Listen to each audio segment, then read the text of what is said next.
तीसरे प्रस्ताव के अंदर राग केसरी सिंह जो राजा है वो युद्ध करने के लिए बाहर निकला हुआ है, और बाहर में प्रभाव और विपाक, इन दोनों के बीच में वार्तालाप चल रहा है। प्रभाव मनीषी के कहने के ऊपर यहाँ अंतरंग विश्व में स्पर्शन नाम का जो नया स्ट्रेंजर, नया इंसान उनके राजमहल के अंदर आया हुआ है, उसकी छानबीन करने के लिए पहुंचा हुआ है। और विपाक इनकी पूरी की पूरी डिटेल्स दे रहा है। जैसे ही राग केसरी सिंह राजा बाहर निकलते हैं, उनको एकदम से मन में याद आता है कि मैंने मेरे पिता के पैर तो छुए ही नहीं, इतना बड़ा युद्ध करने के लिए जा रहा हूँ। मेरे पांच पांच सैनिक मैंने जिस जगह पर भेजे हुए थे, उन पांच सैनिकों को किसी संतोष नाम के सैनिक ने परास्त किया हुआ है, बंदी बना करके रखा हुआ है। उसको छुड़ाने के लिए मैं अगर आगे जा रहा हूं तो मिनिमम मैं मेरे पिता के का आशीर्वाद लेकर के आगे बढ़ूं तो सफलता मिलेगी। एकदम से भागा भागा वो राजा अंदर जाता है, और अंदर जो मास्टर बेडरूम होता है पूरे राजमहल के अंदर, उसमें एक इंसान सिंहासन के ऊपर बैठा हुआ था, और वो इंसान का नाम था महामोह। चाहे राग केसरी राजा बोलो, चाहे विषय विलास बोलो, या चाहे विपाक बोलो, या चाहे कर्म सत्ता बोलो, इनके ऊपर अगर कोई बैठा हुआ हो उसका नाम है महामोह। एक महात्मा थे, और महात्मा अपने संयम की चर्या के अंदर आगे बढ़ते दिन प्रतिदिन विशुद्ध संयम की पालनी करते रहते थे। पढ़ी करने का समय हुआ था पढ़ी, जब काजा का समय होता तब काजा लेते थे। और एक बार अपन अचानक वहां पर पहुंचे, और गुरु भवन काजा ले रहे थे, पूरे उपाश्रय के अंदर बहुत जैना पूर्वक वो दंडासन का प्रयोग करके करके काजा निकाल रहे थे। अपने को लगता है कि ये तो एकदम छोटी सी क्रिया है, इसमें क्या है, अपन भी तो घर के अंदर झाड़ू लगाते हैं। लेकिन यहाँ पर एंगल जैना का था, यहाँ पर एंगल परमात्मा के मार्ग पर चलने का था, और यहाँ पर एंगल परमात्मा की आज्ञा का पालन करने का था। वो साधु भगवान जो वहां पर काजा ले रहे थे, मन मन ही मन उत्तर उत्तर भाव की वृद्धि होती है कि क्या मुझे सुंदर जिनशासन मिला, इतना छोटा सा छोटा जैना का एंगल भी यहाँ पर दिखाया हुआ है। ऐसे परमात्मा के वचनों के लिए, उनके मार्ग के लिए वो साधु भगवान के मन में जबरदस्त सद्भावना की छोल प्रगटती है। थोड़ा कुछ समय होता ही है, और वो साधु भगवान जो काजा ले रहे थे, उनको ये अहोभाव की जो वृद्धि हुई, भावना की जो वृद्धि हुई, उस कारण से वहां पर अवधि ज्ञान प्रकट हो जाता है। अभी के काल में पॉसिबल नहीं है, लेकिन ये तो एक एक काल्पनिक एक प्रसंग है। जैसे ही वो काजा लेने वाले मुनि भगवंत को अवधि ज्ञान हुआ, आत्मा की विशुद्धि प्रकट हुई, उनको लगा कि चलो मैं देखूं कि देवलोक के अंदर देव क्या करते हैं। ऐसे तो बहुत पढ़ा हुआ है शास्त्रों के अंदर कि देव के ऐसा शरीर होता है, ऐसा सुगंध आती है, ऐसे वो फूल की माला पहनते हैं, ऐसे वो मुकुट होता है, ऐसे वो ऊपर चलते हैं, नीचे उनका पैर टच नहीं होता, बड़े बड़े विमान होते हैं, सब सुना तो है। लेकिन लाइव देखने को मिल जाए तो मजा आ जाए। और ये जो मुनि भगवान थे, उन्होंने अपना काजा का काम पूरा किया, काजा परखने का काम पूरा किया, और फिर शांति से अपने स्वाध्याय करने की जगह पर बैठ करके आंखें बंद की, अवधि ज्ञान का उपयोग किया। और उनको लगा कि अपना ये जो जम्बू द्वीप है, पहला जो अपना द्वीप है जम्बू द्वीप, इसका अधिपत्य अगर कोई हो तो वो है सौधर्मेंद्र। हर एक जो अलग अलग कर्म भूमि है, वो हर एक कर्म भूमि के अलग अलग अधिपत्य वाले इंद्र है। कोई चर्मेंद्र है, कोई शक्रेंद्र है, तो कोई सौधर्मेंद्र है। हमारा जो जम्बू द्वीप है, इस जम्बू द्वीप का मालिक कौन, इस ये किसकी देखरेख के अंदर आता है, तो नाम आएगा सौधर्मेंद्र।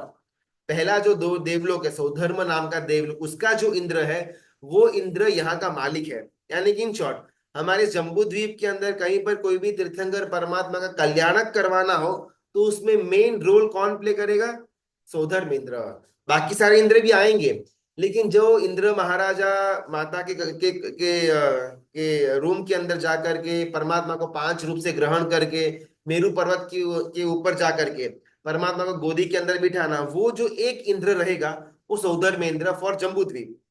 कोई घातकी खंड का या फिर कोई पुष्करावर द्वीप का अगर कोई तीर्थंकर परमात्मा विचरण कर रहे हो, और वहां का अगर कोई कल्याणक का महोत्सव करना हो, तो उसके लिए शक्रेंद्र या फिर चर्मेंद्र का बारी आती है। ये महात्मा की अपनी स्टोरी पर वापस आते हैं। ये महात्मा को वो काजा लेने के बाद, काजा की प्रक्रिया पूरी हो जाने के बाद मन में ऐसा विचार आया कि चलो मैं देखूं कि हमारा जो स्वामी है, स्वामी यानी कि जो जम्बू द्वीप का जिसका अधिपत्य है, ऐसे जो सौधर्मेंद्र है, वो अभी फिलहाल क्या कर रहे हैं। और उन्होंने अपना अवधिज्ञान का उपयोग किया और देखा। पहले देवलोक के अंदर उड़ुव उड़ुव नाम का विमान है, और वो विमान पहले देवलोक की राजधानी है, और उस राजधानी, उस उडुम नाम के विमान के अंदर सौधर्मेंद्र वहां पर वास करते हैं।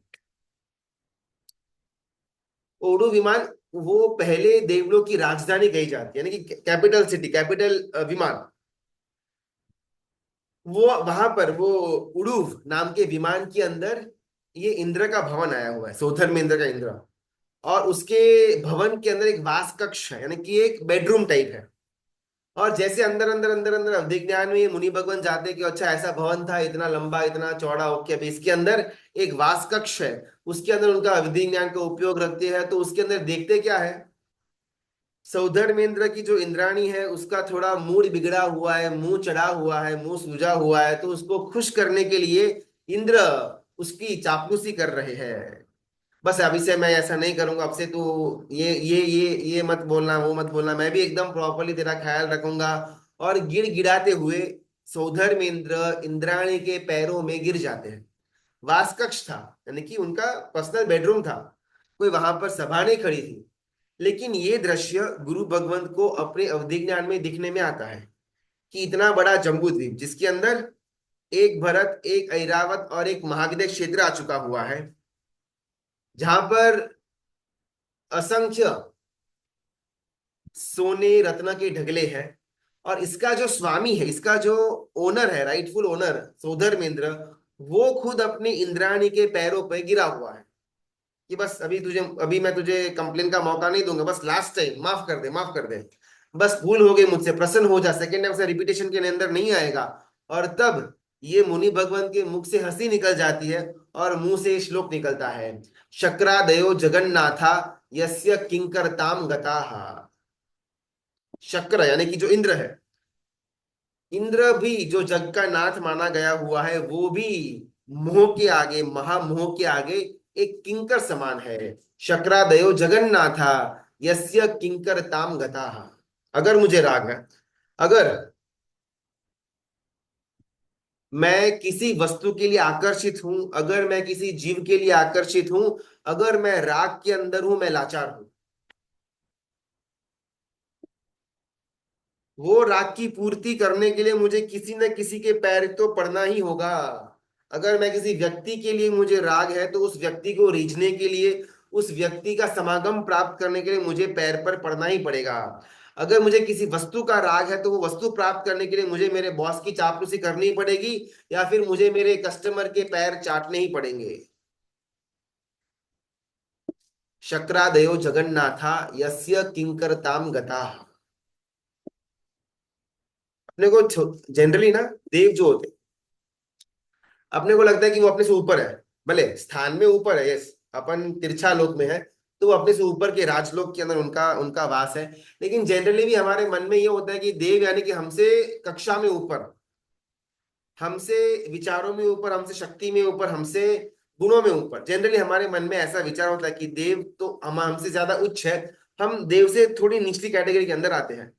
लेकिन यहाँ पर सिद्धेश्वरी गुरु भगवंत कहते हैं, कोई भी देव, चाहे कितना भी परम समकीर्ति देव क्यों ना हो, अगले भव में तीर्थंकर भी क्यों ना बनने वाला हो, वो चाहे इंद्र भी क्यों ना हो, कोई भी देव एक छोटा सा नियम, एक छोटा सा पचखांड भी करने की क्षमता नहीं रखता। अभी अगर कल पंचमी है फॉर एग्जाम्पल, हाँ कल तो पंचमी है, अगर मुझे कल के दिन एकासना करना है, एम्बिल करना है, या फिर मुझे नौकासी भी करनी है, मेरे पास सामर्थ्य है, मैं स्वाधीन हूं कि हाँ चलो भाई, कल नौकासी, कल पूर्सी करेंगे, कल एकासना करेंगे। लेकिन चाहे इंद्र हो, या फिर चाहे अगले भव में आने वाला तीर्थंकर हो, या फिर चाहे अनुत्तर विमान वासी में रहा हुआ देव जो अगले ही भव के अंदर सिद्धत्व प्राप्त करने वाला है, किसी भी देव के पास एक नौकर सी, बहुत दूर की बात, एक धारणा अभिग्रह का पचखान करने की भी ताकत नहीं। रीजन क्या? अभी फॉर एग्जाम्पल 48 मिनट्स तक का छोटा सा अगर मुझे नियम लेना हो, मैं सामयिक का नियम लेता हूँ, या अगले 1 घंटे तक मैं गणसी का पचखान लेता हूँ, तो 1 घंटे में तो क्या ही तो हो जाने वाला है। लेकिन वो 1 घंटे का, वो 48 मिनट्स का पचखान तक भी देव कर नहीं पाते। उसके पीछे सिर्फ एकमात्र रीजन, उनके मन में रहा हुआ अवीरति का उदय है। कहीं अगर पचखान ले लिया और फिर बाद में वो पचखान को तोड़ना पड़े, तो अरे बाप रे, ये तो मैं नहीं कर पाऊंगा। अभी तो मैं बोलता हूँ सामायिक के अंदर, और मैं सामायिक का पचखान फॉर एग्जाम्पल कहीं भी बनते ले भी लेता हूँ, लेकिन फिर अचानक मेरे मन में विचार आया कि मुझे उड़ करके वहां पर जाने का है, तो तब तो मैं सामायिक को तो तोड़ नहीं पाऊंगा ना, इससे बेटर अपन पचखान लेते ही नहीं। ये विचारधारा हर एक देव के अंदर होती है, चाहे समकीति है, चाहे मिथ्यात्वी है, चाहे तीर्थंकर बनने वाला है, चाहे भवी जीव है, अभवी जीव हो, डजेंट मैटर। चाहे इंद्र हो, महारिद्धि को, तेजक जृंभक जाति का देव हो, किसी भी कैटेगरी का देव, हर एक देव के अंदर मन में यही विचार, पचकान अगर लूंगा तो फंस जाऊंगा। तो उस कंपैरिजन में, गुणस्थानक की कंपैरिजन के अंदर श्रावक आगे बढ़ सकता है, श्रावक सम्यक्त्व का पद भी प्राप्त कर सकता है, और श्रावक आगे बढ़ करके देश कीर्ति तक पहुंच सकता है, जहां तक कोई भी देव नहीं पहुंच सकता। कोई शक्रेंद्र, कोई चर्मेंद्र, कोई सौधर्मेंद्र, कोई एक भी देव नहीं पहुंच सकता। और यहाँ पर वो साधु भगवंत, जिन्होंने ये दृश्य देखा, ये दृश्य देखने के बाद सही मायने में उनको लगता है कि यस, भले मनुष्य शक्ति के लेवल में थोड़े कम होंगे कंपेयर टू देव, भले रूप के लेवल के अंदर थोड़ा कम होगा, भले बाहर का शरीर का बल थोड़ा कम होगा, भले शायद हाथ में वो मैजिक, वो ऐसे चुटकी किया और सब हाजिर हो गया, वैसा कुछ शायद अभी मनुष्य के पास नहीं है, लेकिन फिर भी मनुष्य के पास भीतरी पुरुषार्थ है, जो देवों के पास बिल्कुल भी नहीं है। अपन चाहे तो अभी 1 घंटा स्वाध्याय करने के लिए बैठ सकते हैं, जो बैठते भी है। अपन चाहे तो पचखान लेकर के अभी 2 दिन 3 दिन no mobile phone, no TV ले सकते हैं, लेकिन देव 1 दिन तो बहुत दूर की बात, 1 घंटे के लिए भी किसी भी छोटा पचखान के अंदर वो स्थिर नहीं हो सकता। शक्रादयो जगन्नाथा यस्य किंकर ताम गताः। ये तो नॉर्मल दृष्टि से हुआ।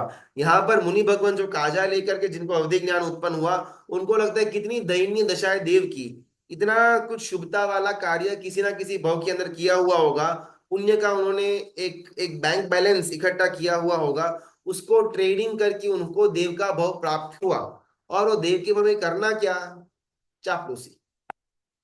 पूरे जम्बू द्वीप का आधिपत्य मिला। जम्बू द्वीप के अंदर उत्कृष्ट एक ही समय एक ही साथ 170 तीर्थंकर का विहर का विचरण हो सकता है, और ये सब कुछ मिलने के बाद, ये सब कुछ होने के बाद मिला क्या, चापलूसी।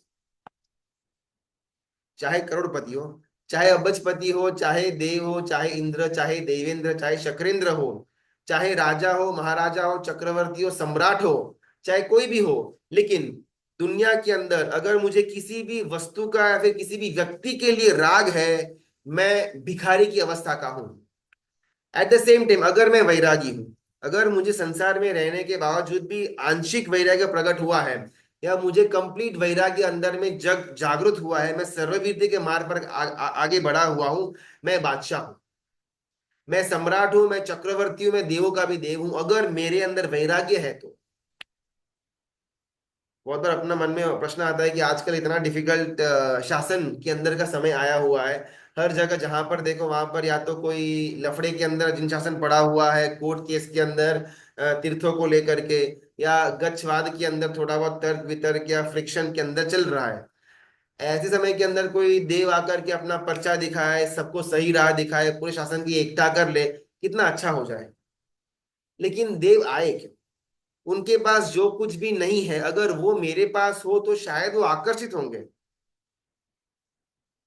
अगर कोई भिखारी है और सामने अंबानी है, तो वो भिखारी अंबानी अंबानी को देखकर आकर्षित होगा, बिकॉज भिखारी के पास पैसे नहीं है, अंबानी के पास पैसे पड़े हुए हैं, तो अंबानी को देख करके भिखारी आकर्षित होगा, सिंपल है।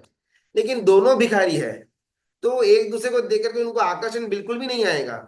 जो चीज देवों के पास नहीं है, भीतरी पुरुषार्थ, अगर वो मेरे पास भी नहीं है, तो किस हिस्से, किस हिसाब से, किस मायने से देव हम पर खुश होकर के शासन की का काम पूरा करे। वैराग्य जो हमारी अंदर की खुमारी है, वैराग्य वो हमारा भीतरी पुरुषार्थ है। राग वो हमारी भीतर की लाचारी है। राग वो हमारे भीतर का प्रमाद है। शक्रादयो जगन्नाथा यस्य किंकरताम गताः। महामोह, उसको समझने का प्रयास करना है, बिकॉज जितने भी दोषों की बात होगी, या आगे जितने भी दोषों की बात हो गई, चाहे वो क्रोध के बॉडी के जो अलग अलग हमने पार्ट्स देखे हुए थे, वैश्वानर के, दायां पैर क्या, राइट पैर क्या, आंख क्या वगैरह, या चाहे इस कथा के अंदर विषय विलास मंत्री की बात हुई हो, या फिर विपाक की बात हुई हो, या फिर राग की बात भी क्यों ना हुई हो, इन सबका उद्भव स्थान, इन सबका मूल स्थान अगर कुछ हो तो वो है महामोह। इस महामोह को समझने का प्रयत्न करना। रावण के पास सीता का हरण करवाने वाला अगर कोई था तो वो था महामोह। द्रौपदी का चीर हरण करवाने वाला अगर कोई था, रिस्पॉन्सिबल मेन कल्प्रिट, तो वो था महामोह। हिटलर या नादर शाह के पास बड़े बड़े नरसंहार करवाने का काम जिसने किया उसका नाम महामोह। प्रथम और द्वितीय विश्व युद्ध जिसने करवाया उसका नाम महामोह। शायद तीसरा युद्ध भी, विश्व युद्ध भी जो करवाएगा उसका नाम ही महामोह होगा। आजादी या गुलामी, इन दोनों की फाइटिंग्स जिसने लड़ी हुई थी, उसके अंदर अगर कोई कोई मेन कल्प्रिट था, महामोह। जिहाद हो या आतंकी हमले हो, उसके अंदर अगर कोई सेंटर का तत्व हो तो उसका नाम है महामोह। दुनिया के अंदर जितनी भी पाप की कथाएं हैं, उसका मेन स्क्रिप्ट राइटर, उसका नाम है महामोह। शक्रादयो जगन्नाथा यस्य किंकरताम गताः। चाहे शक्र हो, चाहे इंद्र हो, चाहे अब्बजपति, चाहे करोड़पति हो, ये सब कुछ, ये सब लोग, सब व्यक्ति, सब पदवी महामोह के सामने पत्थर किंकड़ के समान है। चाहे मैं कितना भी श्रीमंत हूं, कितना भी नाम हो मेरा समाज के अंदर, कितना भी प्रतिष्ठित हूं मैं, लेकिन अगर मेरे अंदर महामोह पड़ा हुआ है, मैं उसका गुलाम हूं। अगर मेरे अंदर जिन शासन पड़ा हुआ है, अगर मेरे अंदर वैराग्य प्रकट हुआ है, तो दुनिया का बेताज बादशाह मैं बन सकता। सिद्ध शिवानी गुनी गुरु भगवंत महामोह का वर्णन करते करते आगे कड़ी के अंदर बढ़ते हैं। यज्ञात परमार्थोपि बुद्धिया संतोषमम सुखम। वैश्विक सुख, बाहर संसार का सुख गलत है, अंतर का सुख, भीतरी सुख, वो सही मायने के अंदर सुख है। इस गाथा के अंदर सिद्ध श्रेणी गणी गुरु भगवान ऐसा एक स्टेटमेंट पहले दे देते हैं, उसके बाद उसको प्रूव करते हैं। इंद्रिय बाध्यते जंतु महामोहोत्र कारण। ये जानने के बाद भी कि बाहरी संसार का सुख क्षणिक है, वो परमानेंट नहीं है, वो सुख भी नहीं है। भीतरी सुख वो शाश्वत है, वो परमानेंट है, और वो सही मायने के अंदर सुख है। ये जानने के बाद भी जीव इंद्रियों से मोहित हो ही जाता है। जैसे हम सबकी जो सेम स्टोरी है, शायद स्वाध्याय करते हैं, लंबे टाइम से कर रहे हैं, थोड़ा बहुत मन के अंदर शुभ भाव भी जागृत हुए होंगे, थोड़ा बहुत संसार के ऊपर वैराग्य भी जन्मा हुआ होगा, थोड़ा बहुत शायद हमको पुरुषार्थ करने की धारा में आगे बढ़ने का प्रयत्न भी हमने किया हुआ होगा, थोड़ा बहुत धर्म के मार्ग के अंदर अपन स्थिर भी हुए होंगे, लेकिन राग छोड़ने जैसा है, संसार छोड़ने जैसा है, विषय को आसक्ति छोड़ने जैसी सब कुछ जानने के बाद भी मैं इसे छूट नहीं पाता। ये जहर है मालूम है, लेकिन फिर भी मैं इसको पीने से अपने आप को रोक नहीं पाता। फोन मेरा रोज का 4 से 6 घंटा टाइम बर्बाद कर देता है, जो टाइम मैं शायद किसी और पॉजिटिव प्रवृत्तियों के अंदर डाल सकता था, लेकिन मैं नहीं डालता। उसके पीछे का कारण क्या? और यहाँ पर गुरु भगवंत कहते हैं, इन सारे के सारे शॉर्ट कमिंग्स के पीछे का अगर कोई एकमात्र आंसर हो, महामोह। शरीर की आसक्ति रखने जैसी है नहीं, नाम की, परिवार की, पैसों की, धंधे की, मान की एक भी आसक्ति रखने जैसी है नहीं। ये सब कुछ मालूम होने के बाद भी, एक्सेप्टेंस भी है, चिंतन भी है, लेकिन फिर भी संसार को मैं छोड़ नहीं पाता। इसके पीछे अगर कोई कारण हो, महामोह। सर्व परवशम दुखम, सर्वमात्म वशम सुखम।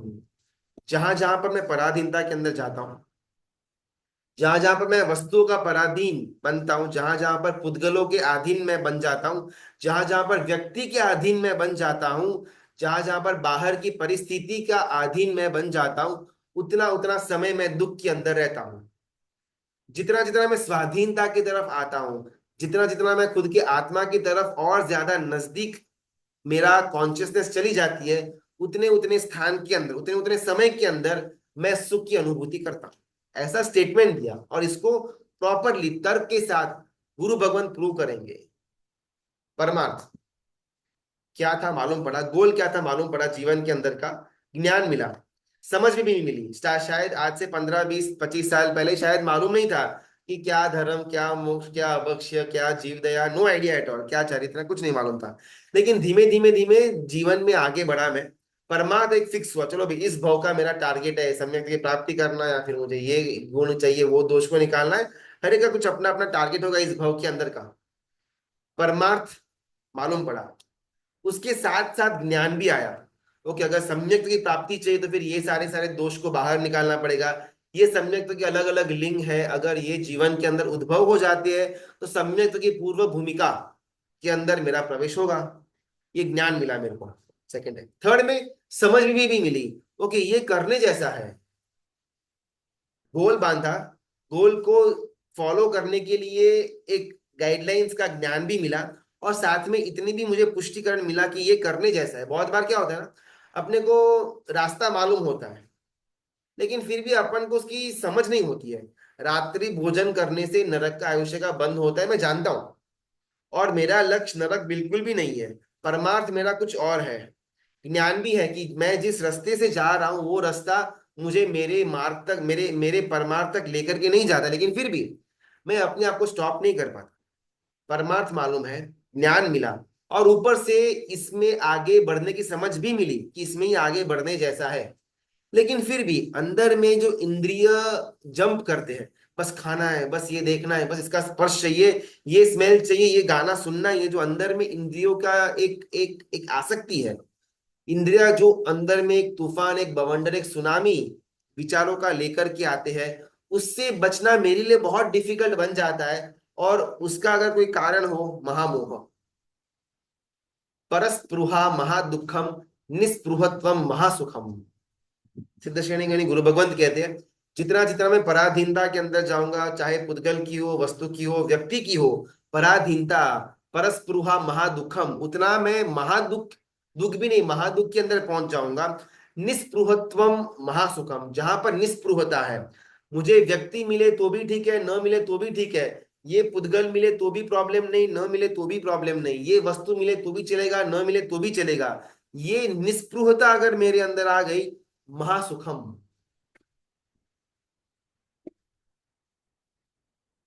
दुव्वाल सामय्ये पर्याये अक्कई मई सव्व देव तेउलेसम। ऐसे यहाँ पर गुरु भगवंत बोलते हैं, यानी कि किसी मुमुक्षु ने दीक्षा ली, फॉर एग्जाम्पल, दीक्षा लेने के बाद दीक्षा का पर्याय की काउंटिंग शुरू होती है। जिस दिन, जिस तिथि के अंदर मैंने दीक्षा ली, वहां से मेरी गिनती शुरू होगी।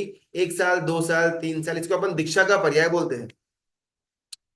अभी किसी मुमुक्षु ने दीक्षा ली, बहुत सुंदर प्रकार से भावों के वृद्धि भी हो रही है, 1 महीने का टाइम गया, लगभग 1 महीना वो मुमुक्षु के जीवन ने दीक्षा लेने के बाद संयम जीवन के अंदर 1 महीना व्यतीत किया, 2 महीना व्यतीत किया, 3, 4, ऐसे समय आगे आगे बढ़ रहा है।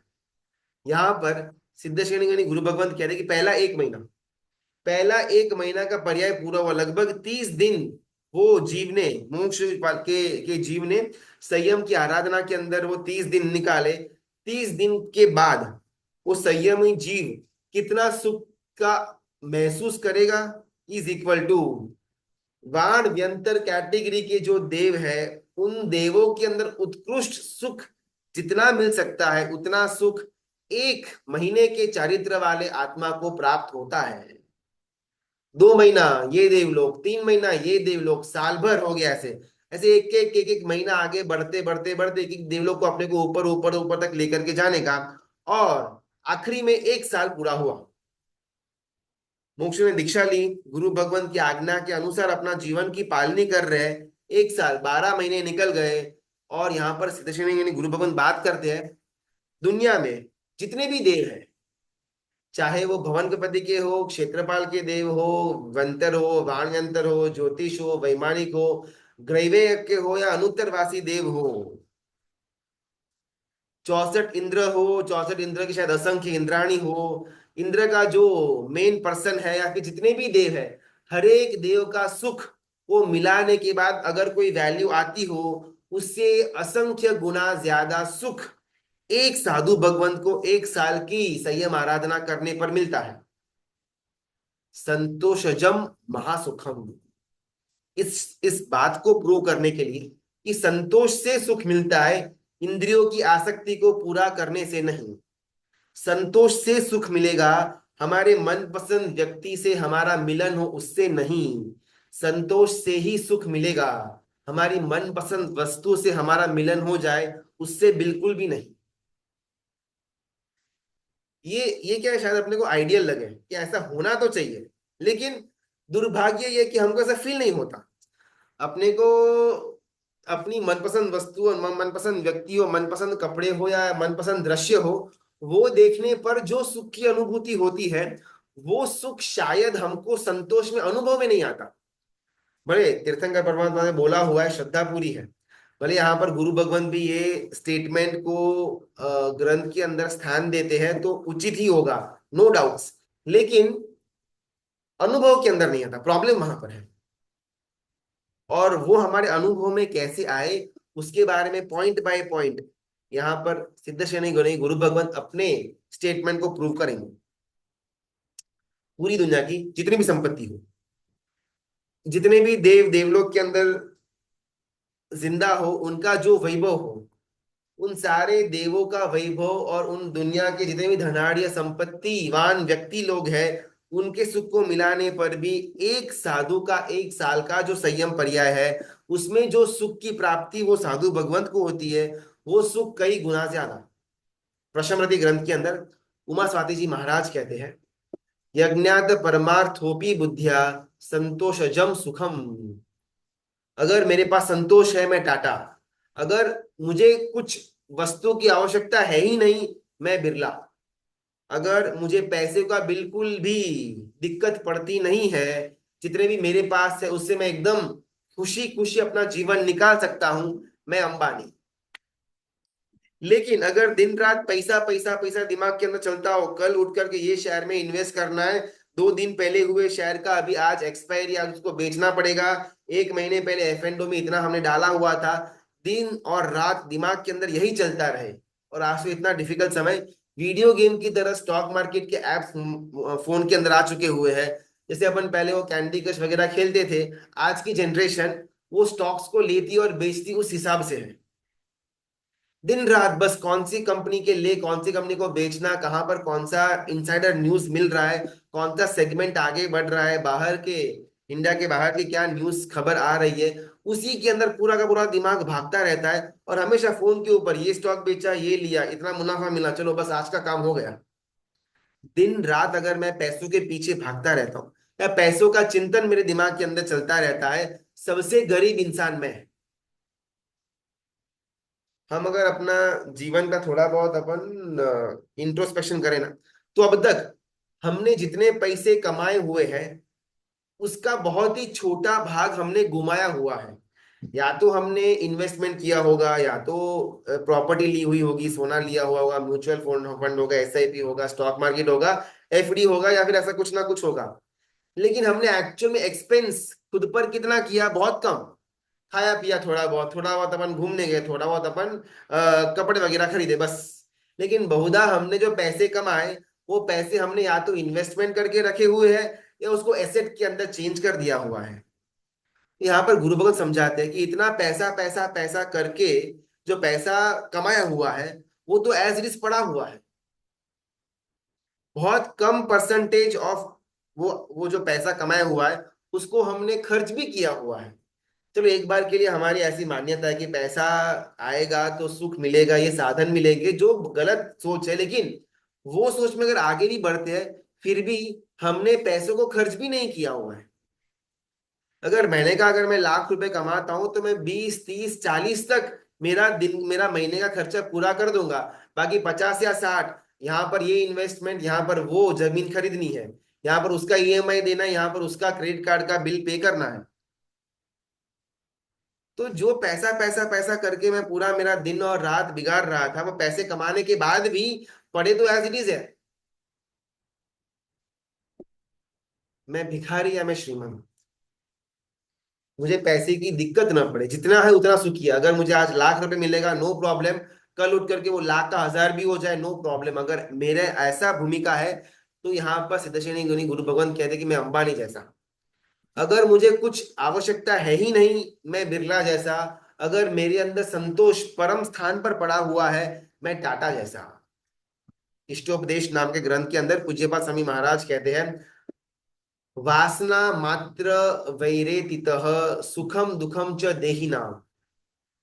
ये अभी एक स्टेप आगे लेकर के जाते हैं। अपने को ना एक बेसिक समझना है, हमारे जिन शास्त्र के अंदर बहुत सारे अलग अलग अलग ग्रंथ हैं, अलग अलग महापुरुषों के द्वारा भी लिखने में आए हुए हैं, या बहुत सारे आगम ग्रंथ जिनका डायरेक्ट सोर्स गंधर्व परमात्मा थे। लेकिन हर एक ग्रंथ का ना अलग अलग ग्रुपिंग होता है। कुछ कुछ ग्रंथ व्यवहारिक होते हैं, कुछ कुछ ग्रंथ निश्चय धर्म वाले होते हैं, तो कुछ कुछ ग्रंथ व्यवहार और निश्चय का समन्वय करवाने वाले होते हैं। एग्जाम्पल अपन लेते हैं, योगसार नाम का ग्रंथ है, प्राचीन परमर्षि लगभग चिरंतनाचार्य नाम के आचार्य भगवंत ने योगसार ग्रंथ की रचना करी हुई थी, कंप्लीट निश्चय नय का ग्रंथ। इसमें यहां तक कहने में आया हुआ है कि अगर मैं मेरे दोषों को, मेरे गुणों को देखता हूं, ये भी वर्जित है निश्चय नय की दृष्टि से, बिकॉज मुझे तो आत्मा के अंदर रहना है। दोष भी मेरे नहीं, गुण भी मेरे नहीं, कर्म भी मेरा नहीं, चाहे वो पुण्य कर्म हो या फिर चाहे वो पाप कर्म हो, वो कुछ भी मेरा है ही नहीं। अगर मैं खुद के दोषों को देखता हूँ, यानी कि मैं अगर मैं खुद के कर्मों को देखता हूँ, तो ये तो दृष्टि बाहर की हो गई, मुझे तो अंदर की दृष्टि की तरफ देखना था। तो कंप्लीट निश्चय नहीं का ग्रंथ। उसकी समक्ष अगर अपन षोडशक नाम का अगर ग्रंथ ले ले हरिभद्र श्री महाराजा का, जिसके अंदर कंप्लीट व्यवहारिक वस्तु बताने में आई हुई है। फॉर एग्जाम्पल एक छोटी सी कड़ी लेते हैं षोडशक ग्रंथ की। अगर कभी भी कोई श्रावक या कोई संघ परमात्मा का जिन मंदिर की स्थापना करता हो, प्रतिष्ठा करता हो, तो उसका आवश्यक है कि वो गली में या फिर उस एरिया के अंदर जितने भी अजैन के घर है, हर एक अजैन के घर के अंदर मिठाई का बॉक्स जाना ही चाहिए।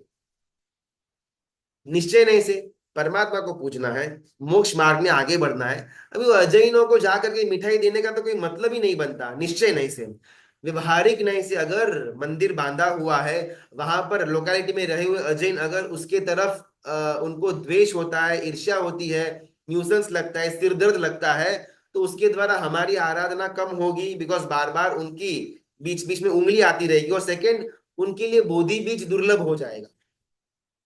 तो ये हुआ व्यवहारिक ग्रंथ, और एक हुआ निश्चय नय का ग्रंथ। यहां पर ये जो इष्टोपदेश नाम का ग्रंथ है, ये निश्चय नय का ग्रंथ है, जिसमें एक स्टेप को आगे लेकर के जाते हैं। यहां पर ये पूज्यपाद स्वामी महाराजा कहते हैं, मैं सुखी हूं या मैं दुखी हूं, ये सिर्फ मेरी कल्पना है, ये कल्पना करना भी वर्जित है। मैं अपने आप को सुखी मानू, बस मैं सुखी, मैं सुखी, मैं सुखी, ये कहीं ना कहीं आत्मा के जो जो जो पर्याय है उससे बाहर का घटना है।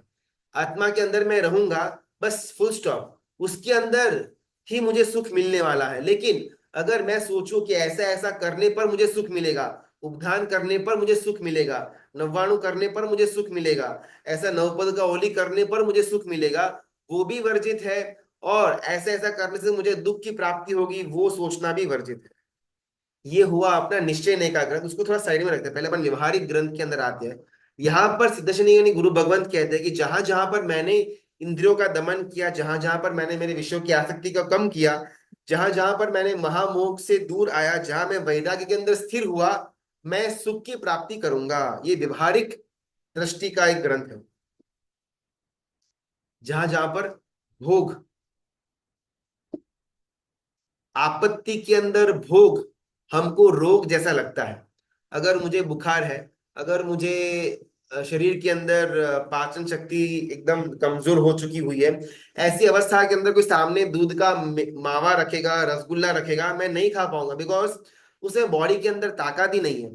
तो आपत्ति के अंदर भोग मुझे रोग समान लगते हैं। Same to same, same to same.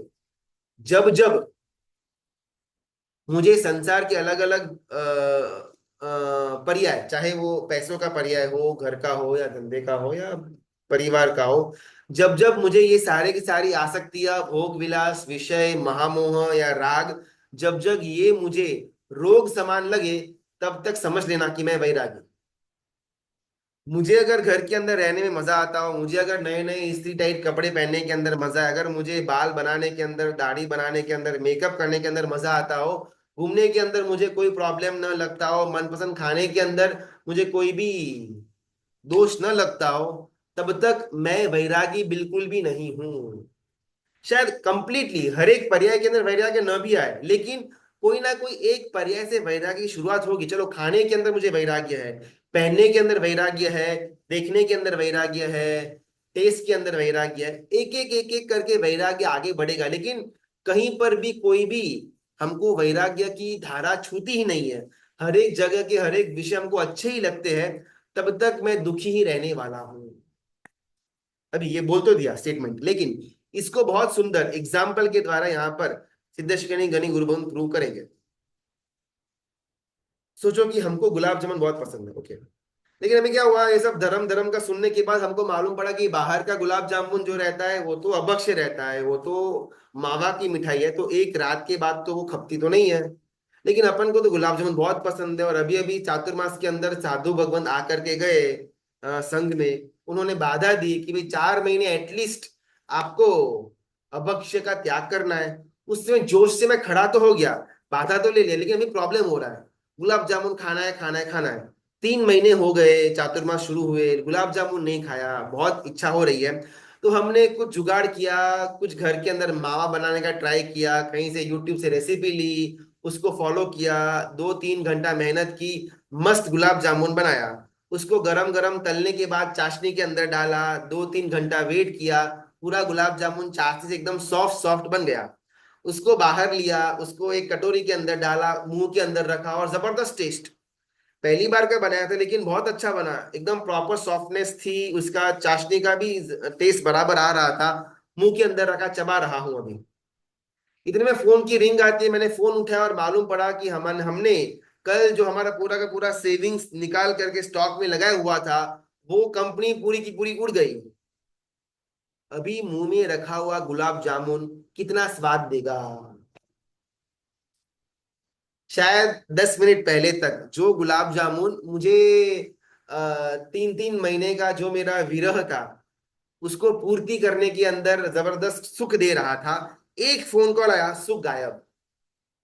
10 minute बाद फोन कॉल आता है कि मेरा बेटा जो गाड़ी से ट्रैवल कर रहा था, गाड़ी का एक्सीडेंट हो गया, बेटा परलोक। गुलाब जामुन का सुख गया, धंधे का दुख गया, और अभी ये दुख आ गया।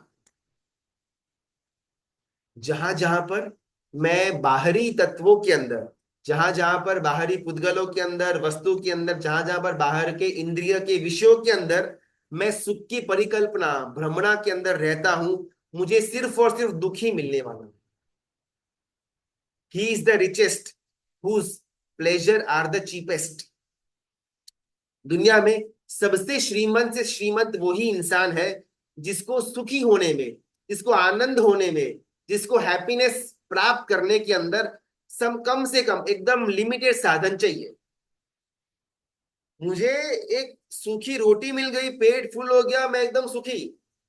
अपने को तो आज पिज्जा बर्गर नहीं मिले, शाम को अगर अपने को भाकरी पराठा या ऐसा पापड़ मेथी का सब्जी खाने के अंदर है, अपन दुखी।